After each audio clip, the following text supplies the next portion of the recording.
Operation Domination is underway. The ultimate game plan to dominate your NFL experience. With your hosts, Dan you gotta be confident about your Achilles when you Chase show up. Thornton, Yeah, I mean, I got him at 2. Chris Hearing Dowhouse, about him for pointless in fantasy in the sense. and Adam LaRue. Don't hope to win. Be great and dominate.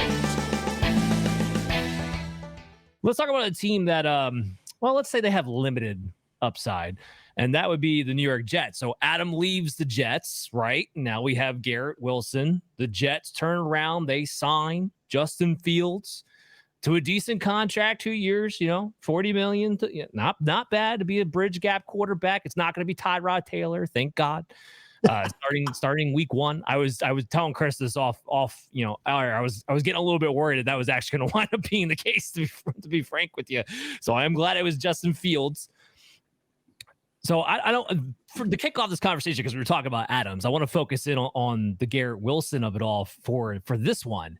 And look, Garrett Wilson is a tremendous player, and if he wasn't on the Jets, we'd already be talking about him as a top 5 wide receiver, dynasty, redraft, best ball, you name it, if it wasn't for the Jets.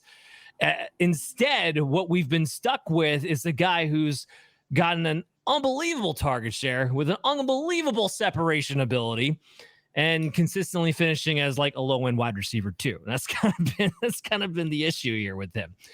So Justin Fields comes in. Chase, we'll go to you. Does this boost or hurt Garrett Wilson in 2025? We saw 2 years ago, 2023, we've seen Justin Fields be able to support a wide receiver fantasy wide receiver 1 in DJ Moore. Now, DJ Moore and Garrett Wilson aren't necessarily analogs, but I think that Garrett Wilson can still be an effective fantasy player. I just mentioned he was fantasy wide receiver 11 overall last season, but he had to do that on the back of 154 targets. Okay.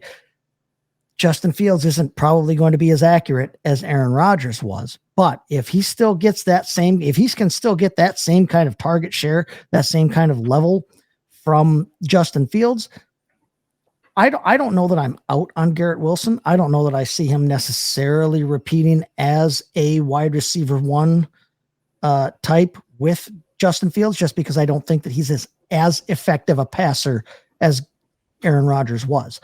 But I still think Garrett Wilson is going to be a fine fantasy piece, a fine usable fantasy piece this season. Adam, is he a buy low or sell high?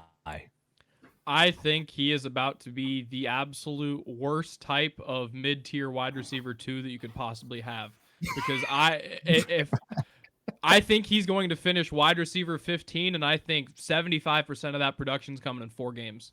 And that's a usable fantasy piece, but agreed. I think that the season end stats will be very solid for Garrett Wilson, but I think that your experience having him on your fantasy roster will not be very fun. This is something where the consistency to me will be an issue. I like Justin Fields. I think that, again, I think there's going to be some really good games here, and I think the season end will be fine, but boy, oh boy. I mean, the good is that you talked about DJ Moore and Garrett Wilson not necessarily being analogs. They're not. But what I will say to that is that if you're talking strictly about going down the field, give me Garrett Wilson every single day of the week. And I like DJ Moore more than any of you. I love DJ Moore. Love DJ Moore. Garrett Wilson's way, way better going down the field. And that's how he was getting value with Justin Field. So to me, I think there's going to be some really solid games here. I wouldn't be shocked if there's some, Justin Fields career year. Don't think it's out of the question, but I think more than likely this is just going to be a super volatile relationship between these two that, has some sparks, but is largely a bit of, what could be. Chris, Garrett Wilson, he dealt with organizational turmoil. He dealt with a midseason Devontae Adams acquisition who was already best friends with his inconsistent, scrubby old quarterback. He still finished as a wide receiver 23 on average points per game basis with a 27% target share. So what's your take here? Is Justin Fields with Garrett Wilson as the clear alpha and a changed offense not a boost to you? I think 100%. Look, I know people get buyer's fatigue. The people got from Drake London going into last year. But then we saw when he got the target share we were looking for, finally, we got the numbers we wanted from Drake London. I think Garrett Wilson's in the same boat. Dan, number one, this is his best friend. Justin Fields played with Garrett Wilson. This isn't a new receiver he's never seen before in his life. He played with him in college. This is part of the reason Justin Fields is in the pros. Number two, DJ Moore. Adam, Garrett Wilson's not only better down the field than DJ Moore. He's just better than DJ Moore, period. Oh, yeah. But I was just saying, that's how he gets value. Yeah. And I say that he's because a better person. He keeps a better house than he does. He's got a better driving record. F that dude. I like DJ Moore. I think DJ Moore's a really good receiver. But was it 2 or 3 years ago now when Justin Fields is last year there with DJ Moore? DJ Moore had that boom year. He was very good. I believe he was a top 10 receiver in fantasy that year. Yes. Why can't Garrett Wilson do that? And then the other thing, at first I thought it was an odd fit, the Justin Fields signing. I was like, well, this is a Lions offense. They're trying to, they hired the passing coordinator from the Lions. I forgot Tanner isn't a Lions guy per se. He was there, but he comes from the Chargers tree. He was in San Diego for college for most of his career. It's more from a Harbaugh kind of background in a sense. And you're going to see a guy who, when he did have a chance to be offensive coordinator for the XFL team, Cardell Jones was his quarterback, was a guy that he actually targeted to try, Ohio State guy, by the way.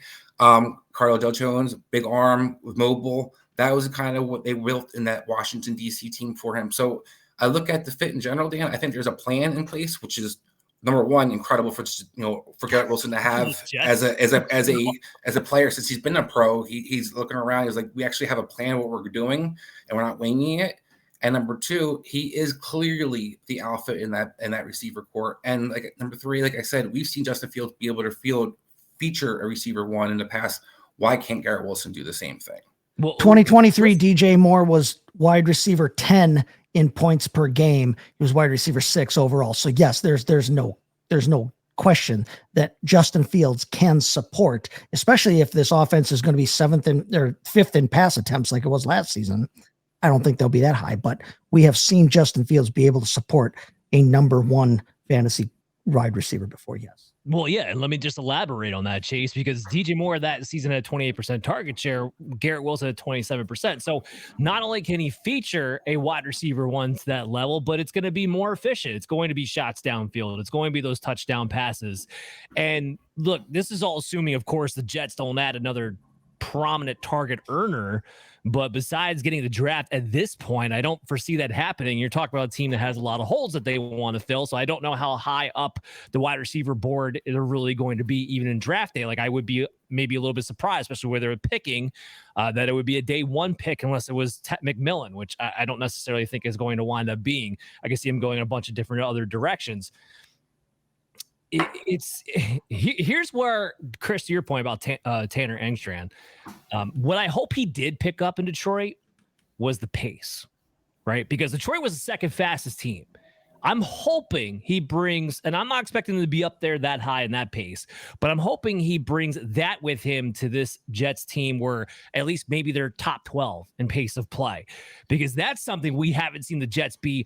I don't even know how long, because they've been bogged down by all these crappy Green Bay offensive coordinators, ex-former offensive coordinators. Yes. Insult coordinators. Yeah. That's as long as they brought that with him, with, like you said, the game plan, you're going to get off more plays, more explosive plays downfield with an actual game plan in place. It's just an improvement across the board. Again, I laid it out. Like Garrett Wilson had to go through everything in a handbag last season he could possibly go through, and he was still a top 24 wide receiver. There's potential here for him to finish as a top 12 guy. Now, I'll have him more on the low end side, high end wide receiver 2, that tier, but there is that upside for him this season. And I think this is finally the year that he is being undervalued, where maybe he's being drafted as more of a wide receiver 2. We'll get more into ADP as the summer comes along. Let's turn tables, shall we? Justin Fields is the guy in question here as he signs with the Jets. And look, guys, I'm just going to lay it out for you. When Justin Fields starts, he is a QB1. It's not always pretty. Okay. You can drive yourself crazy. A lot of times you got to wait till the second half of games for it to come, and you're sweating bullets on Sunday. Like, where's my points? Where's my points? Where's my points? And then finally it breaks out in the second half because they have to come back from behind, usually because of something Justin Fields did in the first half anyway. But even last year, he was QB7 on average points per game basis. Look, I remember watching those games the first 6 weeks of the Steelers. Holy cow, is that offense anemic? And he was still able to be up QB7. Now, here's what I will say. A lot of that came on a big blow-up he had in week 4. There was, of those 6 weeks, I think he was only really startable in 3 of them. So just to be clear here. But that's the Justin Fields low end. And that's what he kind of brings to the table here. So we go into next season, right, where he's been, again, a top 12 quarterback every single time he's been on a per points per game basis, whenever he's gotten the opportunity to start. People have kind of wrote him off. Is he going to be a late round target, Chris, next season for you? Yes, I mean, he should be. We already know that the mobile quarterback is the cheat code in fantasy football. We saw Daniel Jones fall in the top 10. We saw Sam Darnold get his first resurrection when he ran in Carolina.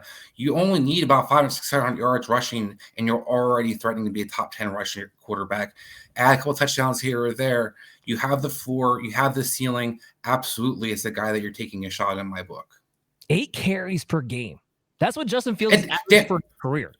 And Dan, real quick, the difference I think in this is we've seen different offensive coordinators have been reluctant to run Justin Fields for some odd reason. We saw it in Chicago early on. We saw it early on. We saw it in Pittsburgh in the same thing. I don't think that's going to be an issue. I think his legs will be something they actually game plan to utilize versus like, oh, we have a guy who can run. Yeah, I 100% agree.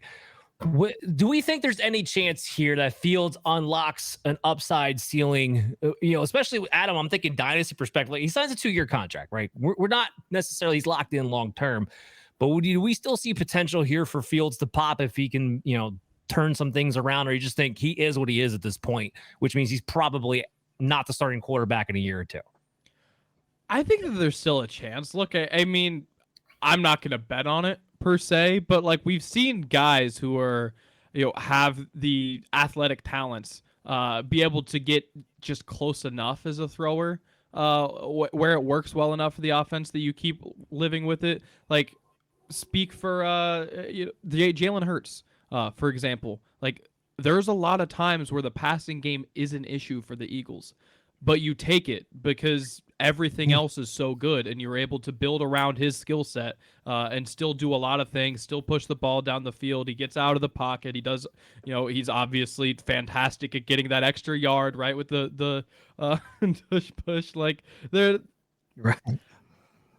I think that you can work around a Justin Fields type if he's able to improve just a little bit more in the passing game, just get really, it's a consistency thing. He's shown games in the NFL where he makes, a good percentage of NFL throws. If he's able to, be as consistent as he was for the Steelers, but still push the ball down the field a little bit more, like more similar to what he was with the Bears, then I think that that's enough as a passer that you keep him on the field for his rushing upside. And then that becomes very, very good for you.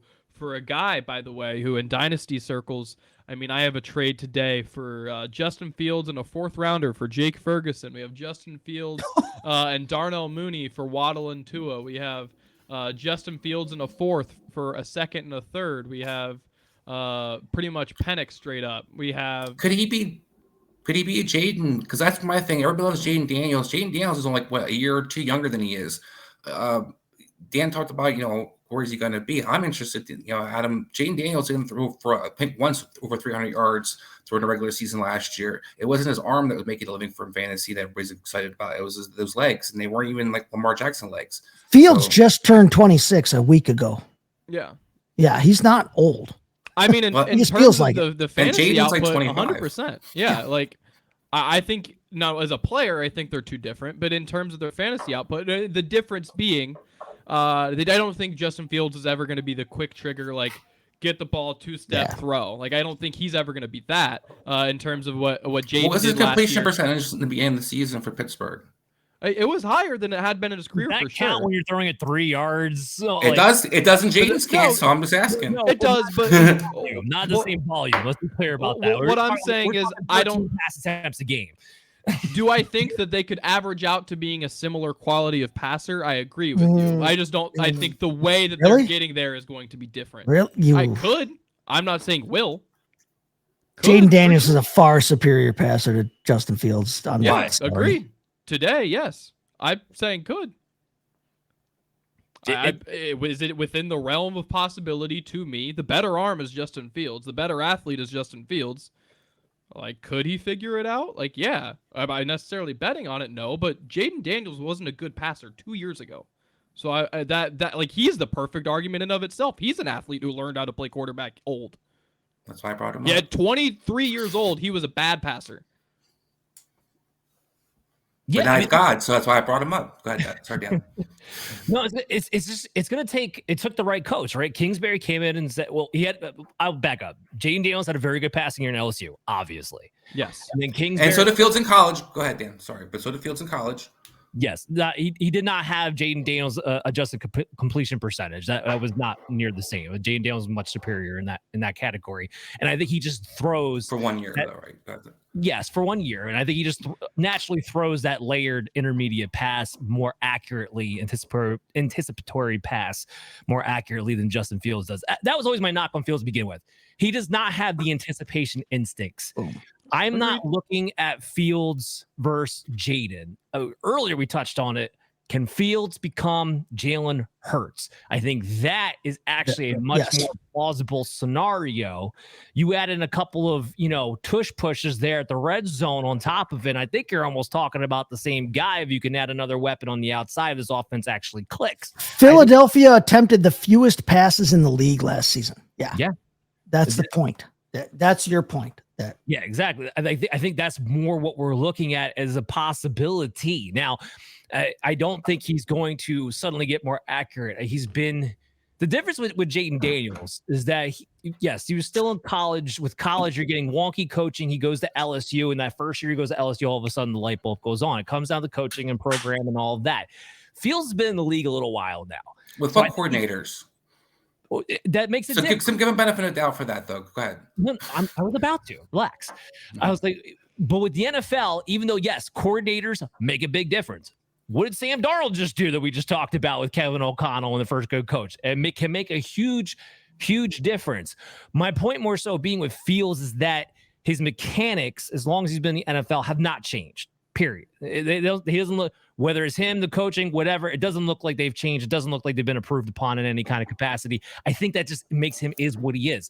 But what he is could be much more efficient in a much better run offense, which maybe we could be getting. We don't really know. I mean, Tanner Engstrand has not been an offensive coordinator in the NFL, period. He hasn't been. We don't know exactly what we're getting, but I think he's coming from a better background. Go ahead, Adam. Let me throw this out there. Like, to me, at least, I think in a roundabout way, I think this gives you at least some hope.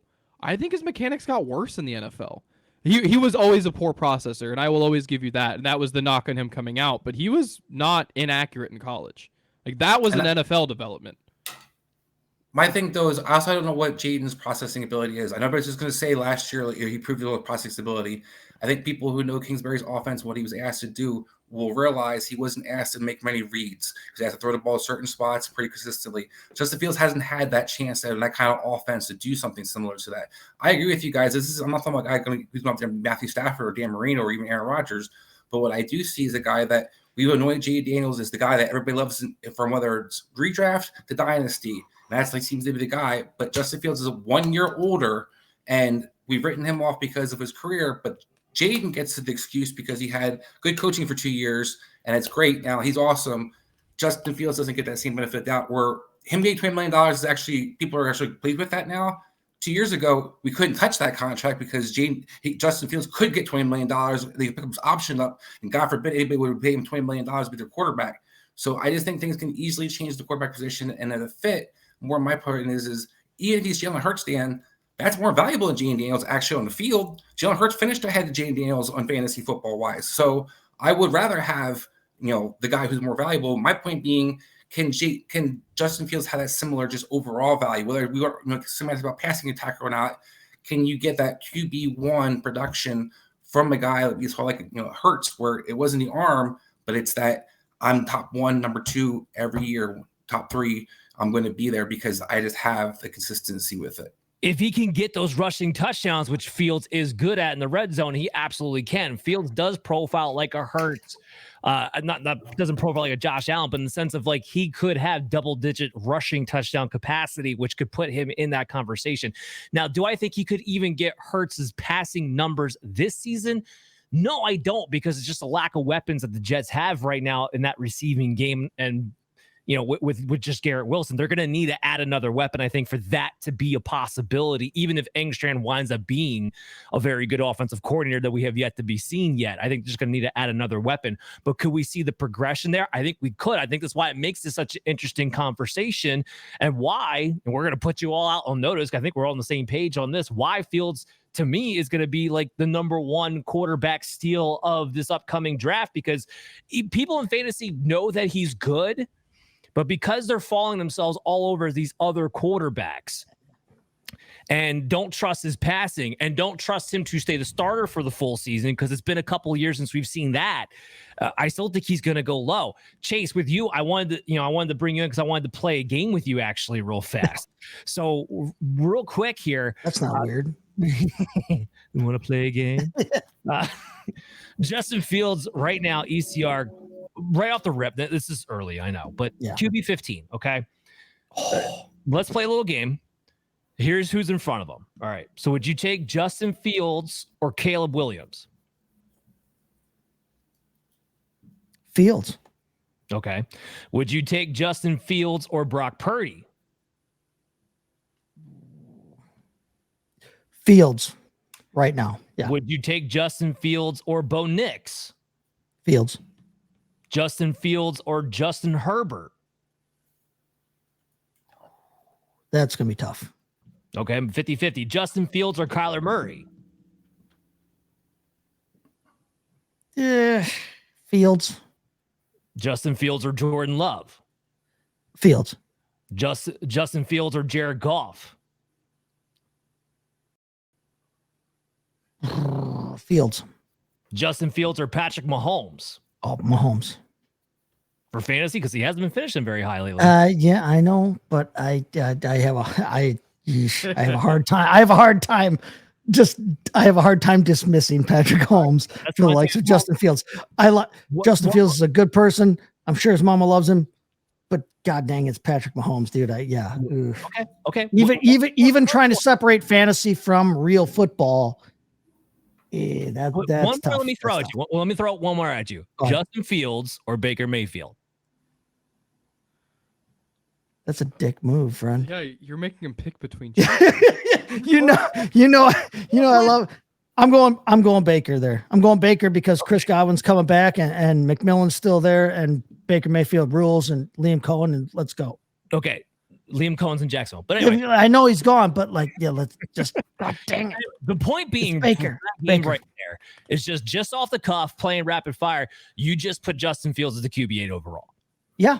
That's my point. But he has also, when he has been a starter, fantasy wise, ignore real life football because we're talking fantasy football. From a fantasy football standpoint, when Justin Fields has been a starter, he is a QB1 type player. And I have no qualms about putting him 8th overall if he is the starter all season. And it's the New York Jets. What the hell else do they have? What the hell else are they going to have? I'm confident that Justin Fields probably starts every single game this year, health aside. I have no problem putting Justin Fields as QB8 as the starter. All right. There's one more conversation I wanted to have before we wrap up today's show, and that was it's Najee Harris. He signs a 1-year contract with the Chargers. This was, in my estimation, literally the best possible outcome for Najee Harris himself. And keep in mind here, they released Gus Edwards. J.K. Dobbins is still a free agent. So right now it's just Kamani Vidal and Najee Harris. Not that I expect that to stay the same, but not much of a threat. And it was a 1-year, $9.5 million deal, which tells me they expect Najee to be the man. for next season. So let's dive into that real quick. Chris, Najee Harris, this is a guy who had a down year last year, RB26 average points per game, doesn't usually get you more than 4 yards per carry. But how do you feel about him going to Greg Roman and Jim Harbaugh and just going with a team that has a good offensive line and a scheme that usually gets the best out of their running backs? I love it. I'm glad for Najee Harris because I'm tired of having listened to people just shit on him year in, year out. I feel like Najee Harris can't play. I'm always looking for another player in the backfield to play over top of him. I think, again, we're going to have a breakout season for him in a sense. We kind of saw David Montgomery get shitted on his first 3 or 4 years in Chicago, goes to Detroit. People love him now. I think Najee Harris is going to be very similar.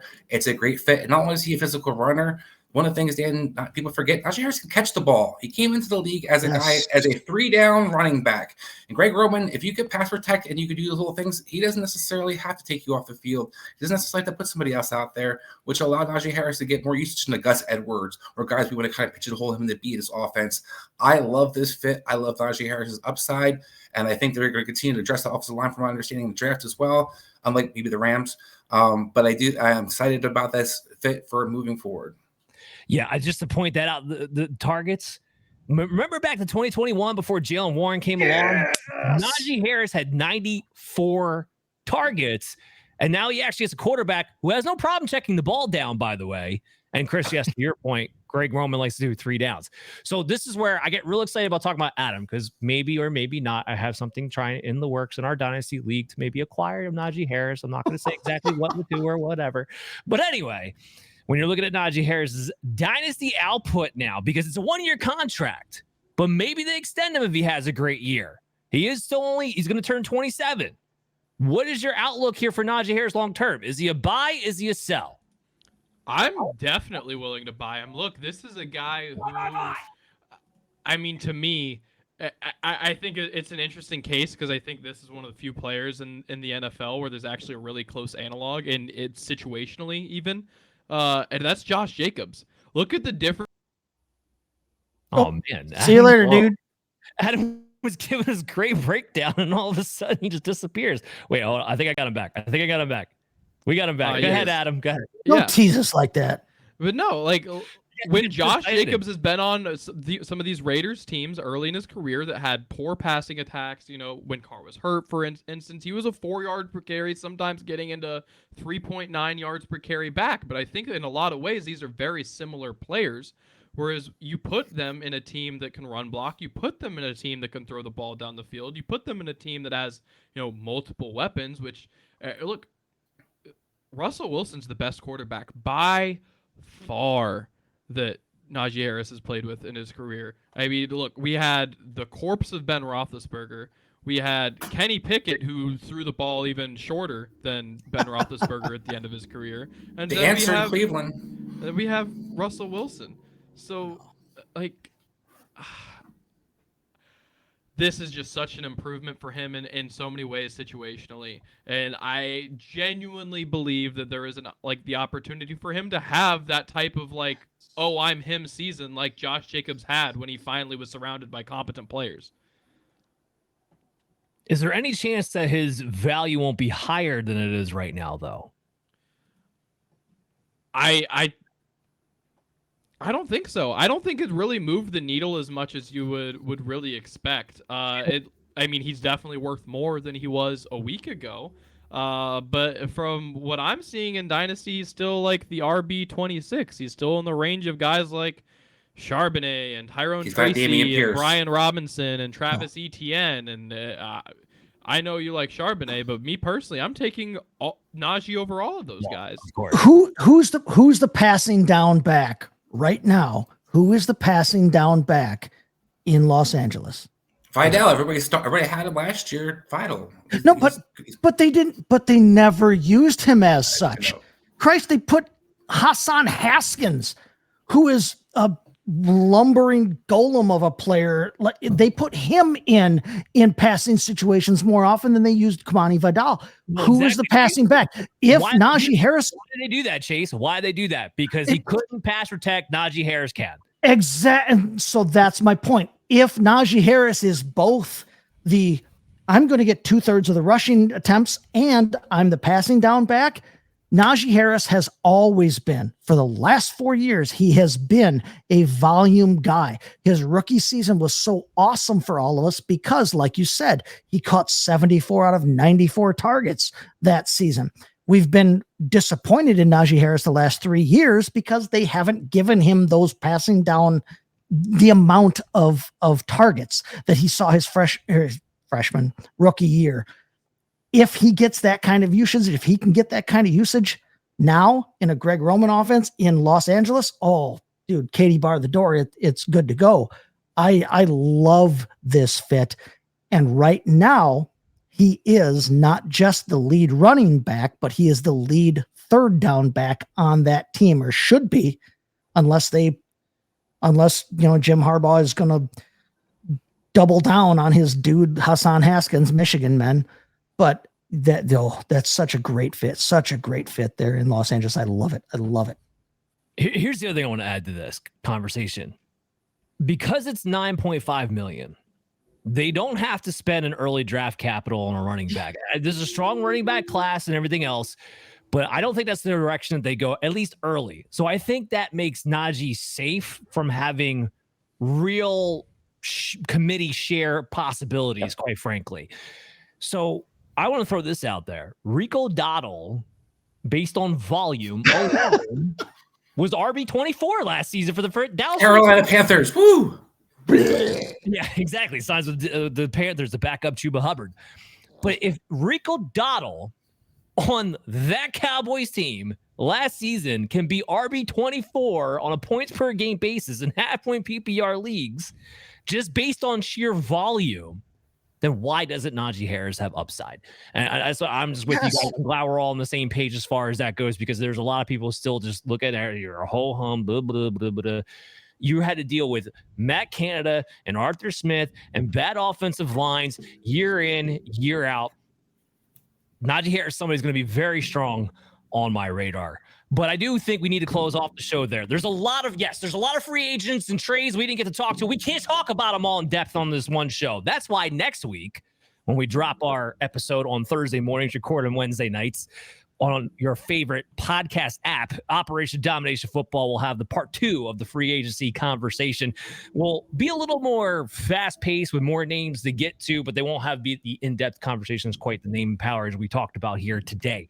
So make sure you check us out there. Make sure you check us out on our YouTube content, on the YouTube channel at FS Advice Net. Give a shout out because we do have a new podcast channel now on the Fantasy Sports Advice, Fantasy Sports Podcasts channel there on YouTube. Just the audio version only, especially meant for you guys who are on YouTube Music. Just a new place. You can check us out on social media. I'm at Dan Mater FF, and of course FS Advice Net.